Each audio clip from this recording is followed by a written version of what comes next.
Is it possible to know that which is back of and the source of everything that is, and not be limited by that which we see? In other words, can we know a greater than is visible to us and believe in a visible? Believe in something that is not visible to us. The idea of a perfection outside of the realm that we live in, which we often see as being extremely imperfect. Could I live in the midst of struggle, pain, you name it, whatever's going on for us, and know that there is a peace, a joy, a contentment, a good that still is there, still is available, still exists, that I'm just not experiencing at the moment. To be absorbed by creation is to look at the physical world and say, this is all there is. And God then becomes absorbed in all there is. God becomes limited by this experience.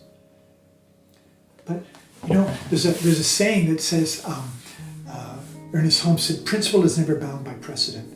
And what he meant by that was that the present circumstance that you are in is determined by nothing except what you are experiencing right now. Nothing that has come before determines this. Neither does what's going on here determine what's going to follow.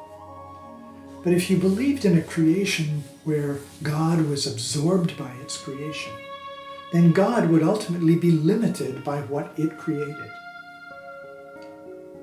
And therefore, we'd be looking at a universe that was a continuously narrowing field of possibilities.